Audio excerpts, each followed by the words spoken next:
इससे पहले ही हमने ब्रूस ली के बारे में कुछ बातें सुनी। आज फिर हम ब्रूस ली के बारे में कुछ और बातें सुनने वाले हैं। उसके लिए हम श्री बाबूजी से मिलने आए हैं। लेकिन पहले हम बाबूजी के बारे में, वो क्या है, इन सब के बारे में कुछ बातें करेंगे। श्री बाबूजी जो है वो अगस्त्य मुनि के आशीर्वाद पाके भूतकाल में 10,000 साल पहले जो घटनाएं हुई हैं उनके बारे में हमें बता सकते हैं। आज की हो रही घटनाएं भविष्यकाल में कितने साल के बाद भी होने वाली घटनाओं के बारे में बताने की क्षमता रखते हैं। मान लीजिए हमारी कोई भी सवाल की जवाब देने वाली क्षमता उनकी आशीर्वाद जो मिली है उसके कारण सिर्फ श्री बाबूजी ही कह सकते हैं।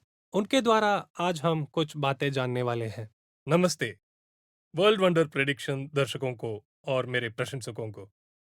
आइए अब हम सुनने चले अगस्त्य मुनि क्या कहते हैं। दुनिया में हर कोई जानता है कि ब्रूस ली ही दुनिया का सर्वश्रेष्ठ योद्धा है। क्या ब्रूस ली को अपनी जिंदगी में कभी भी अपनी पूरी ताकत और बल के साथ लड़ने का मौका मिला था?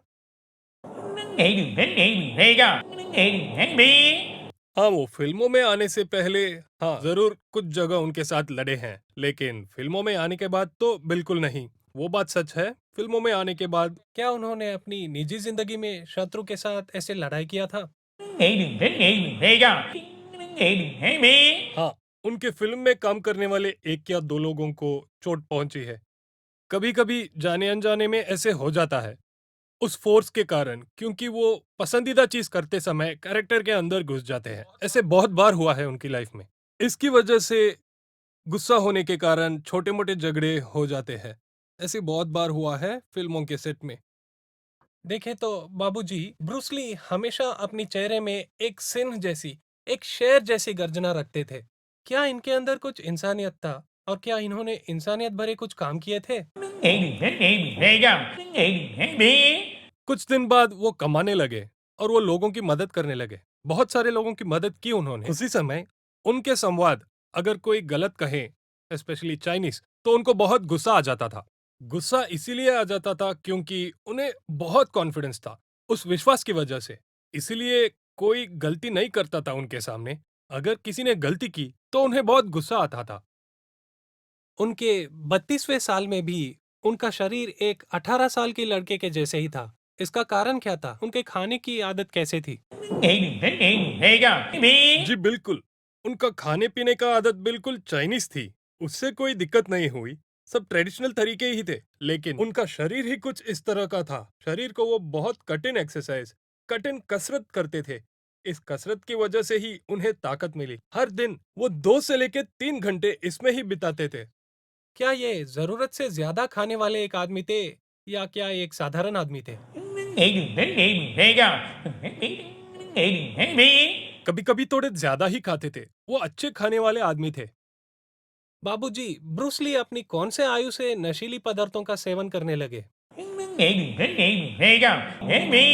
22 साल से ही शुरू किया था। 24 साल के बाद तो बहुत ज्यादा हो गया। तब से ही उनका शरीर कमजोर होना लगा। जब से फिल्मों में आए थे तब से बहुत कमजोर होने लगे थे वो। बाबूजी, क्या ब्रूस ली अपनी आरोग्य संवर्धन के लिए कोई दवाई लेते थे? बहुत लोग ऐसे मानते हैं लेकिन नहीं। उनकी पत्नी लिंडा, क्या उन्होंने ब्रूस ली को नशीली पदार्थों का सेवन करने से रोकने का प्रयत्न किया क्या? नहीं, वो ज्यादा पीते थे। नशा थोड़ा कम करते थे, लेकिन वो बहुत पीने वाले लोगों में से थे। इसीलिए वो कमजोर हुए और आखिर मरे भी। मतलब उनकी पत्नी ने कभी भी इन्हें नशे करने से रोका ही नहीं क्या? जब से उन्हें वो आदत ज्यादा होने लगी, बीवी ने भी उन्हें पूछना छोड़ दिया। उन्हें इस चीनी कला में विश्वास नहीं था। उन्होंने एक दूसरी कला का निर्माण करना चाहा। उन्होंने किया क्या? हाँ, बचपन से ही उनका वो आशा रहा है। कराता जैसा कला का निर्माण वो करना चाहते थे। दूसरी चाइनीज स्टाइलों से थोड़ा अलग करना चाहते थे वो। बाबूजी, ब्रूस ली की एक प्रेमिका ने एक बार उत्सुक होकर कहा था कि उन्होंने उन्हें धरती से चंद्रमा तक ले जाकर वापस भी ले आया था और उन्होंने उन्हें बहुत सुख दिया था। क्या ये सिर्फ एक श्रेष्ठ योद्धा थे या फिर क्या एक काबिल प्रेमी भी थे? हाँ, तब वो बहुत जवान और सुंदर थे और फिल्मों में काम करने की वजह से बहुत सारे औरतों से मिलना जुलना होता था। धीरे धीरे वो उनकी आदत बन गई। जब उनकी प्रेमिका के घर में उनकी मौत हुई थी, तो तब क्या वो दोनों एक दूसरे के साथ शारीरिक संबंध बना रहे थे? Nghĩ mình thấy đi mình thấy ra, mình thấy mình thấy mẹ đó, mình thấy đi mình nghĩ mình thấy bi. हाँ, वो बात तो सच है। अपनी प्रेमिका से शारीरिक संबंध बनाने के कितने देर बाद उनकी मौत हुई थी? Mình nghĩ mình thấy ra, mình thấy đi mình nghĩ mình thấy bi. वो 4 घंटे लड़े मौत से लगभग। मतलब उनके चिकित्सक अगर थोड़े जल्दी आते, तो क्या ब्रूसली की जान बच सकती थी?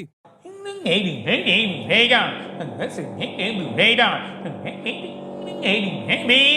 नहीं, वो पहले से ही उस हालत में थे।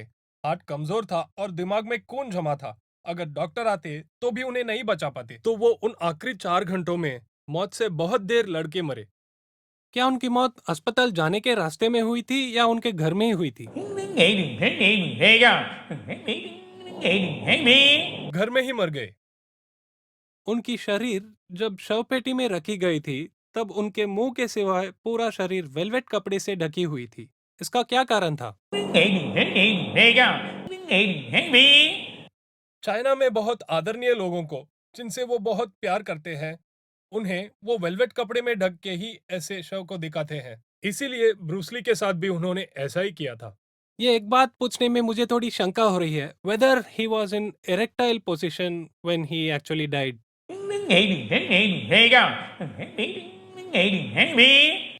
उस समय के बाद ऐसा कुछ नहीं था। उन 4 घंटों के बाद ऐसा कुछ नहीं था। इनके मरने के बाद इनकी मृत्यु के जुलूस के बारे में कुछ बताएंगे क्या?